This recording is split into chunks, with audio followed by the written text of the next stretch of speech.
So we're back over in the website, and at the beginning of this video series I mentioned that WordPress could either be used just to create a website or to create a website and a blog.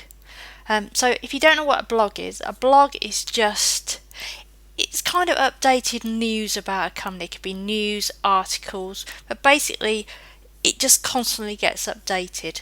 So why would you want a blog? Well, one reason, obviously, to keep in touch with your customers. You could tell them what's new, what's happening. You could give them advice and tips that are related to your product. And the other thing is, obviously, the more posts and pages that you have on your website, the more chance that you're going to get found by Google. So that's going to take you up higher in the search engines. So I'm going to show you how you could now optionally add a blog to this website. So we're going to go back into the dashboard, WordPress dashboard, and we're going to create a page. So we're going to go add new, and all we're going to do is call it, we're going to call it blog. You could obviously call that news or something. If you call it articles, anything you like. So I'm just going to call that blog, and I'm going to put I'm going to add into the all-in-one SEO. So I might put dog toy blog. You just put in the description. I'm going to let you do that more. For all dog breeds, and then dog toy dog blog. Add in some keywords. I'm just going to put in dog blog in there for now, and I'm going to press publish. Now that's not actually going to do anything at the moment, but we're now going to link it so that all our blog posts will get fed into here. So if we go back to settings, and I think it's in reading if I remember right. Go into reading. Now we've already assigned the front page, so this is basically the page that anybody will land on when they just type in your basic website URL. So we now want to decide on a post page. That is where all your blog posts are going to go. So those news features, those articles. So we're going to select that page we've just created, which is called blog. I'm going to go save. But if you can remember, if we go back now to our website, we're not going to see that page.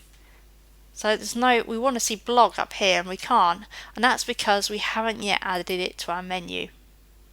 So if we go into appearance, menus, and here we can see that new page, blog. So we're going to add it to the menu.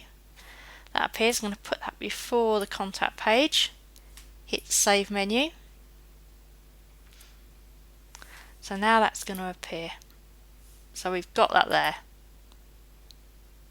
And all there is at the moment is a sample blog post that WordPress puts in. It's automatically in there when you load. So let's go and create a blog post.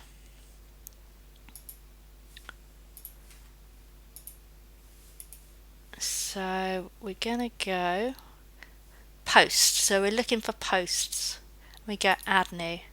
And so the difference between a blog post and a page is for that constant information that you want to stay there.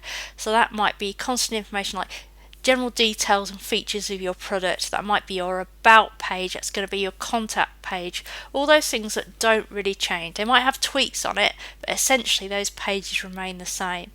This could be some special promotion. This could be tips that are gradually going to get updated with new tips that you're going to put. The content will still stay there, but there'll become an archive of different articles and promotions and that sort of thing. So we're going to put stuff like, if we were doing a blog for this dog toy shop, we might want to start giving people tips on training their dog. Anything that people who are looking for information about dogs, they might be looking for, and might come to our site. So maybe it would be a tip for keeping your dog busy or keeping your dog happy. So we might give things like, toys to keep them amused, that sort of thing, treat toys. So we might say 5 tips to keep your dog busy. I'm sure you can think of a better title than that. And then we'd just put tip 1. but we'd probably want to try and make these a little bit more so they're going to get found in Google. So maybe we'd put dog play tip 1, and we'd make that a heading. So we'd make that a heading 2, and then below there we'd just put this is a bit, obviously you don't put this, bit of text, this is a bit more, and I'm just going to duplicate that up a little bit so it looks like we've got a few sentences there. And then you just do exactly the same thing. You'd put dog toy tip 2, and then we'd put some more text in there. So let's just make that another heading 2 again, and then you'd make sure you filled this in. So we might put 5 tips to keep your dog busy. You put something quite descriptive in there, so you might put to keep your dog happy, healthy and playing and occupied. Put stuff like that in there, and then keywords again, you might put dog toy, dog play, dog training, all those sort of things that are related. We're going to leave the format standard. Now blog posts are slightly different to pages in that we can categorize them. So we might want to create a category, say called dog toy, which we can do down here just by hitting the add new category. So let's create that. Now if you wanted to, you can create parent categories and then subcategories of that. So for example, say within a dog toys I wanted to have small dog toys, or you might have certain type of toys. You could then make those subcategories of dog toy. Let me just do that to show you. So you see that would become a subcategory of that. For now, we're going to take off the undercategorized, we're going to take off the small dog toy, we're going to leave it in the dog toy category. And tags, you can use fairly similar things to used in keywords. So you can just put things like dog toy, dog training, that sort of thing, and hit add, and then we can publish that. Or you could save it as a draft version if you wanted to and preview it. So let's just go and have a look. View post. So there we go. We can see our blog post in here. And then you can see our tags as well down here and our category. So let's go back and edit that. And we're just going to try adding a picture, because you can just do that in exactly the same way you did on pages. So let's go to this little add media icon. Select file, and we'll go for that Dalmatian image we were looking at before.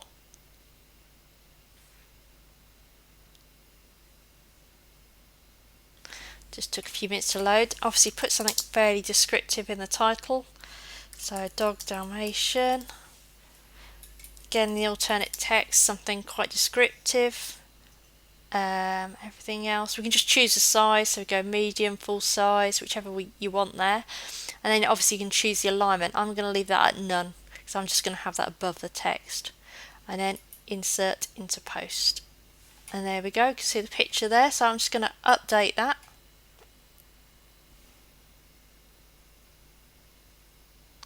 Let's go have a look at the post again. There you go, you can see where our picture's been added. I've got too much space in there, but obviously you can take that out. So in the next video we'll just have another quick look at categories.